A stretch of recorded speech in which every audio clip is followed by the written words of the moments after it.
Bienvenue dans un autre épisode des Salles du français. Guillaume Raté-Côté à l'animation pour une entrevue avec Frédéric Lacroix aujourd'hui. Frédéric est auteur du livre récemment paru qui se nomme « Pourquoi la loi 101 est un échec ». Merci d'être avec nous aujourd'hui. Frédéric, on peut y aller avec le dessus. Est-ce qu'il y a une objection? Non, ça va bien. Merci, Frédéric. Je commence par le titre. La loi 101 est un échec. Je te demanderais peut-être s'il y a lieu de nuancer. C'est fait un peu dans l'ouvrage. Mais c'est un ouvrage qui est quand même, je dirais, alarmiste. Mais quand même, est-ce qu'il y a lieu de nuancer? Est-ce que c'est un échec sur toute la ligne ou quand même, c'est mieux que rien? On a réussi à préserver quelques petits aspects avec cette loi du Dr Lorrain. J'aimerais juste rectifier d'entrée de jeu avec le mot alarmiste que j'aime pas. Moi, j'ai voulu écrire un ouvrage réaliste. Donc, vraiment faire un portrait qui n'est pas idéologique de la situation du français. Okay. Donc, c'est pas que je prends les tendances puis je les pousse au maximum pour que le portrait soit le plus noir possible. C'est au contraire, j'ai voulu que ça soit le plus objectif. Donc, pourquoi avoir intitulé ça « Pourquoi la loi 101 est un échec ?» Parce que je pense que c'est un constat qu'il y a beaucoup de gens qui sont en train de faire à l'heure actuelle. On voit que le français recule à Montréal de façon importante. Oui. Puis, ce qu'il faut voir, c'est quels étaient les objectifs de la loi. L'objectif de la loi 101, c'était pas de pouvoir se faire servir en français là dans les grands magasins à Montréal. C'était pas ça. Mm-hmm. L'objectif, c'était d'orienter les options linguistiques des immigrants. Ça voulait dire que la loi devait faire en sorte que les immigrants qui arrivaient chez nous s'intégreraient à la majorité francophone. Ça, c'était vraiment l'objectif majeur de la loi. Puis, ce qu'on constate aujourd'hui, c'est que c'est à peu près 50% des immigrants qui s'intègrent aux francophones et 50% aux anglophones. Donc, ce que ça dit, ça, c'est que le groupe francophone va reculer pour l'avenir prévisible. Le poids démographique des francophones va continuer à reculer au Québec parce qu'il faudrait que la proportion d'allophones qui s'intègrent au groupe francophone soit de 90% environ, puis là, c'est 50%. D'accord. Donc, et c'était clairement établi que c'était l'objectif, ce pourcentage-là de francisation ou d'immigrants qui, au bout de la ligne, vivraient en français? Dans le livre blanc qu'a déposé Camille Lorrain en 77, il n'est pas marqué, là, 90%. Sauf qu'il est marqué que il faut que le poids démographique des francophones se maintienne. C'est l'objectif. Puis la condition mathématique pour ça, c'est 90% vers le français. D'accord. C'est des petites mathématiques simples. L'endroit où c'est le plus apparent, évidemment, qu'il y a un problème, c'est la région de Montréal. Et dans le livre, vous parlez d'exemple Laval, qui serait un signe alarmant, qui nous montrerait que c'est vraiment un échec, cette loi-là, qui visait exactement le contraire, peut-être élaborer un peu sur la région de Montréal et la détérioration de la présence du français. Oui, dans l'imaginaire collectif québécois, on sait que Montréal, il y a le West Island, l'ouest de l'île de Montréal. On sait que les anglophones sont là, puis qu'on ne se fera pas servir en français là. Clairement. Ça, c'est connu.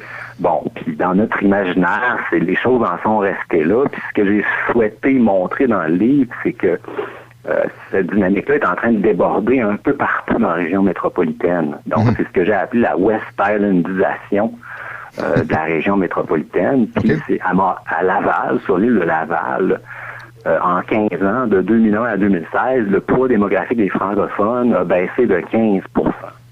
15%. Ouais. Ça, Laval, c'est la deuxième ville du Québec. Fait que ça, ce genre de baisse-là, ça n'a jamais été enregistré nulle part.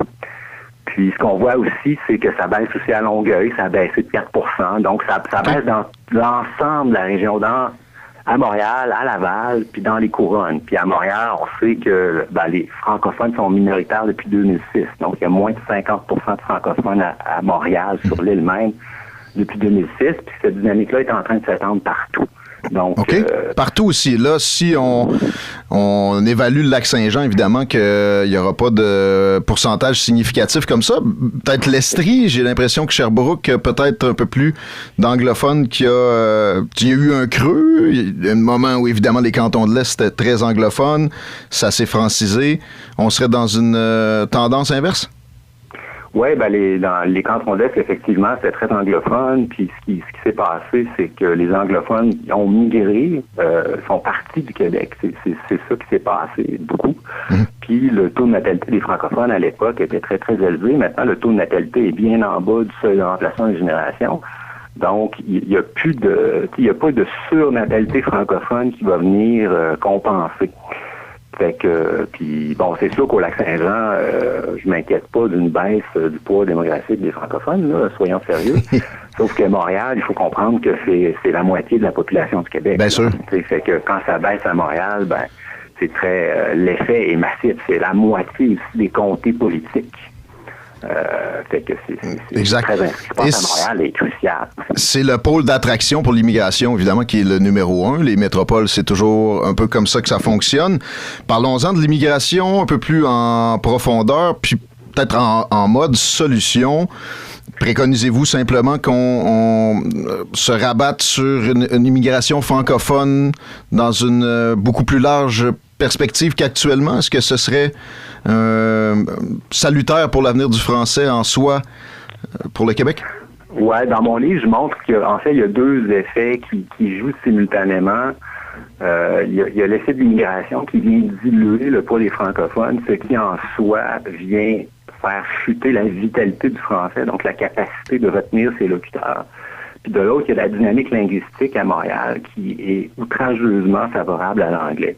Ouais. Fait que, il y a des gens qui disent, si on réduit l'immigration, le problème est réglé, mais c'est pas vrai. Dans mon livre, je montre que c'est pas vrai.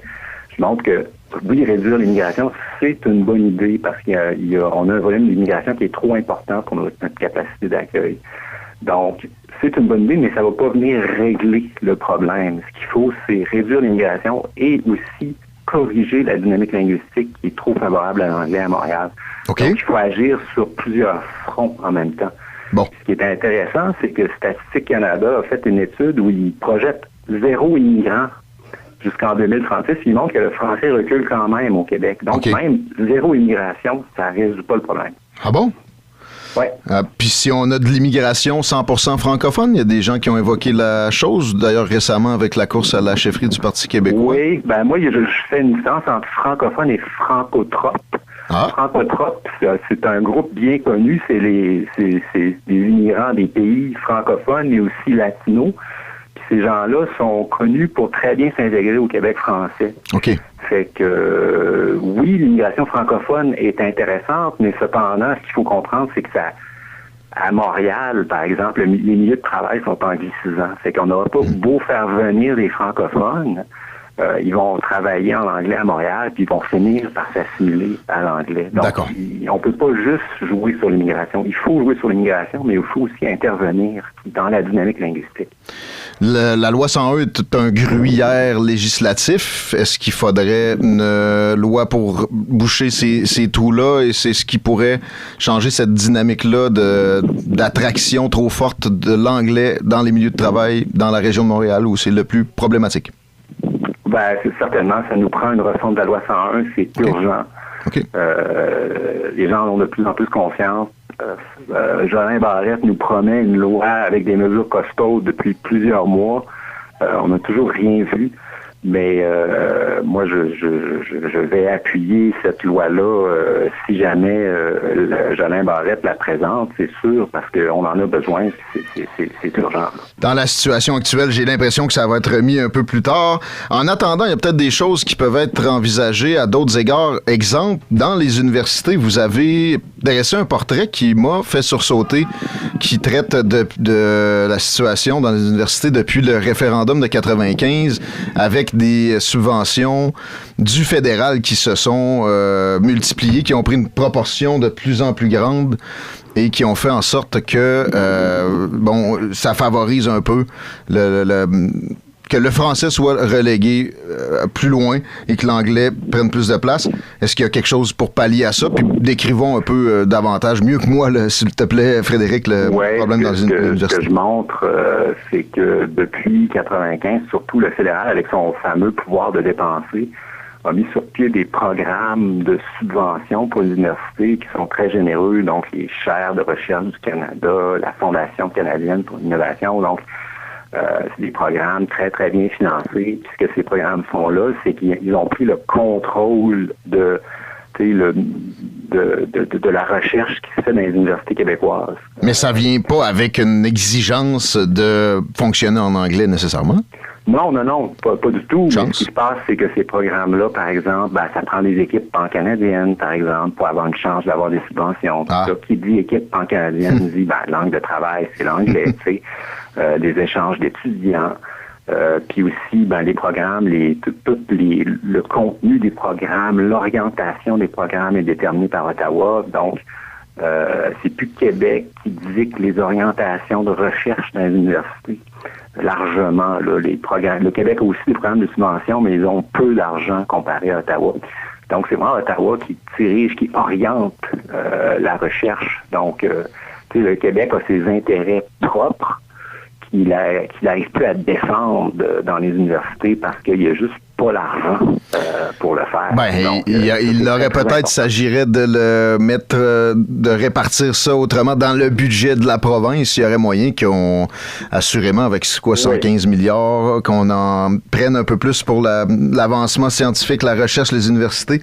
Alors, ça serait une piste de solution rapide, plus simple que la refonte ou une nouvelle loi 101 ou une supplémentaire qui appuierait. Espérons que M. Jolin Barrette ou d'autres ministres actuels entendent ça. Parce que, en plus, ils sont dans une spirale de dépenses. Alors, pourquoi pas faire bénéficier de ça les universités? Sinon, la santé, autre chose qui m'a fait réfléchir en feuilletant l'ouvrage dont je répète le titre, Pourquoi la loi 101 est un échec. La réforme Barrette aurait fait bénéficier à l'anglais davantage de place par la centralisation que ça amenait. Oui, ce qu'il faut comprendre, c'est que la santé, c'est plusieurs centaines de milliers d'emplois qui sont contrôlés par Québec.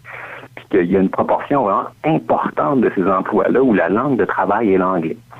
À Montréal, il y a presque la moitié des postes en santé où la langue de travail est l'anglais. OK. Fait que, ce qui se passe, c'est le Québec. Ça, faut vraiment être assis pour accepter ça. Mais le Québec est le plus gros employeur d'unilingues anglophones au Québec. C'est le gouvernement du Québec. OK. Ça, il y a moins d'unilingues anglophones dans le privé que dans le secteur public au Québec. Puis ça, c'est beaucoup à cause du secteur de la santé. Fait que c'est un secteur massif. Puis les institutions anglophones ont jamais... La langue de travail, c'est l'anglais. Ils sont supposés se fournir des services en français, mais c'est loin de toujours être le cas. OK. Donc, là, c'est des dizaines de milliers d'emplois en anglais à Montréal. Fait que c'est quelque chose qui passe complètement sous le radar. Et encore là, dès qu'il y a de l'anglais en termes humains, des anglophones de présent, les travaux vont généralement se dérouler dans ce registre-là, cette langue-là. Oui, mais dans ces institutions-là, c'est en majorité des allophones maintenant. Ce ne sont plus des anglophones qui travaillent là en majorité. Donc, le Québec force des dizaines, des milliers d'allophones à travailler en anglais. C'est incroyable, là, mais c'est là qu'on est rendu. Et bon, il y avait des vertus à cette centralisation-là, qui ça a amené certaines possibilités, des économies et un peu plus d'imputabilité. Alors, l'acheter aux poubelles pour ça, dans l'entièreté, c'est peut-être pas la solution idéale, mais il y a sûrement des aménagements qu'on pourrait envisager qui rectifieraient cette très grosse anomalie-là, comme vous avez mentionné, que l'État québécois soit le plus gros employeur d'anglophones au Québec. Unilingue anglophone, pas d'anglophones bilingues, d'unilingue anglophone, des gens qui parlent pas français. Ouais. Et qu'est-ce qu'on peut faire pour, sans défaire toute la réforme Barrette, pour envisager de corriger la chose?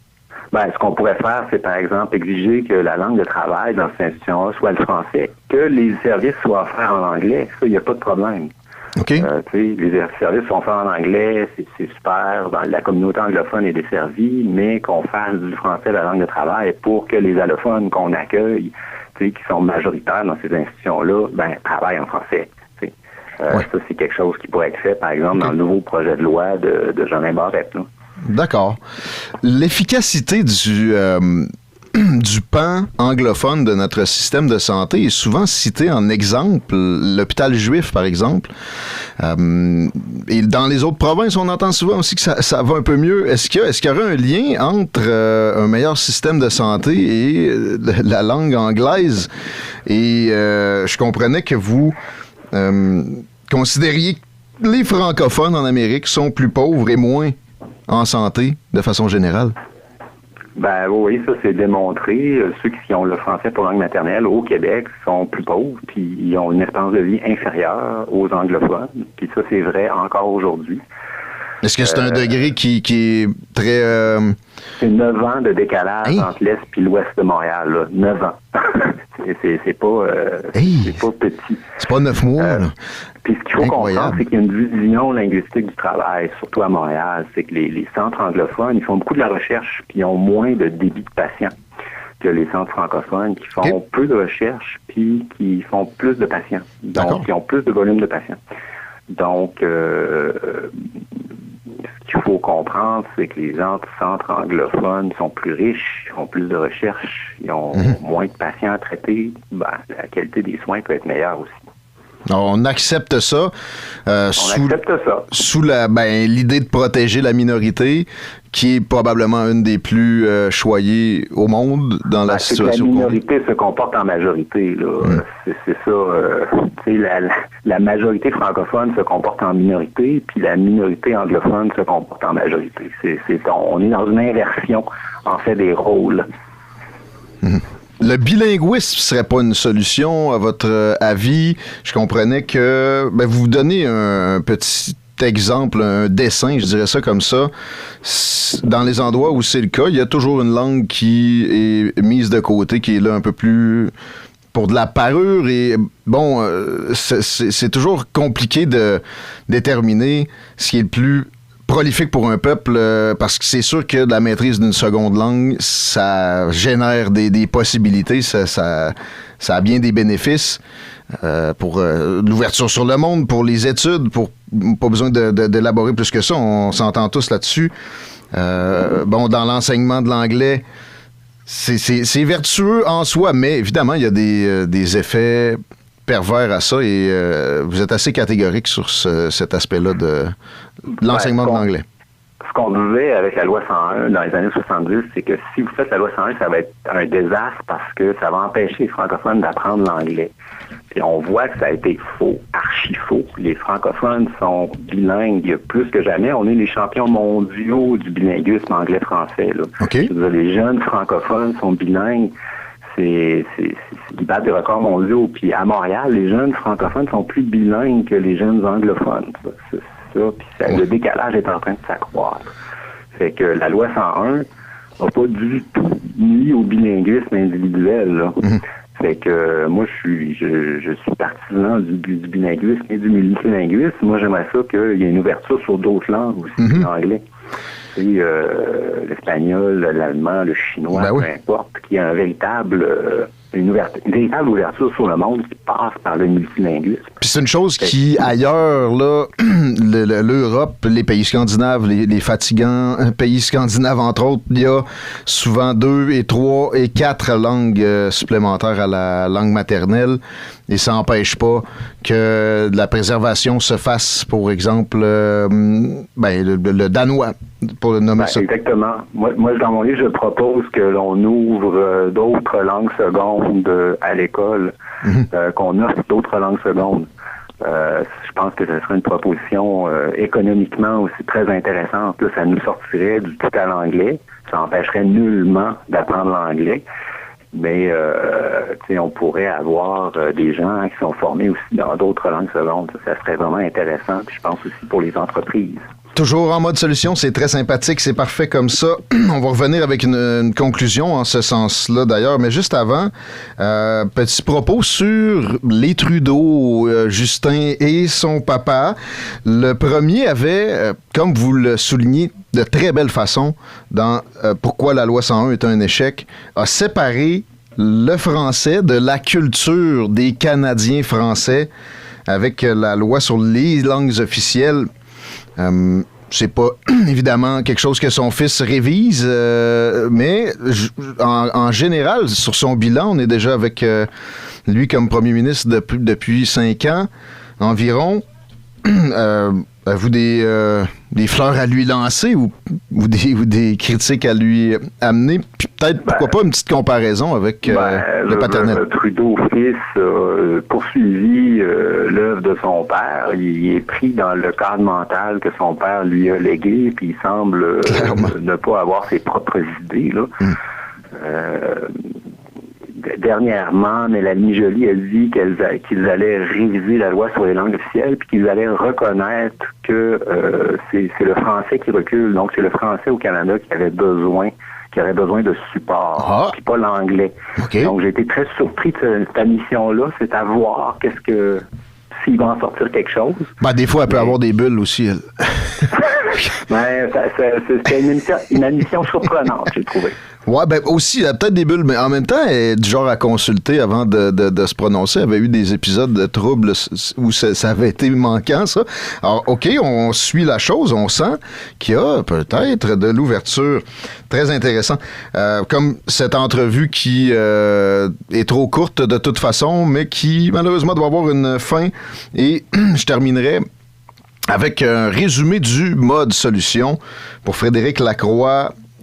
Qu'est-ce qui est urgent et qu'est-ce qui est incontournable pour préserver à long terme la présence francophone vivante en Amérique du Nord? Ça nous prend une refonte de la loi 101. Puis dans cette refonte-là, selon moi, ce qui est incontournable, c'est de s'intéresser à ce qui se passe dans les institutions d'enseignement supérieur, les cégeps et les universités.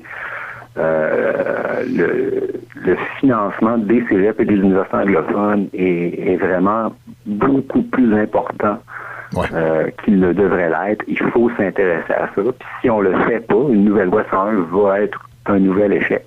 Okay. Donc, par exemple, la loi 101 au cégep, pour moi, c'est présenté comme une mesure radicale, là, mais pour moi, c'est vraiment un minimum. Là.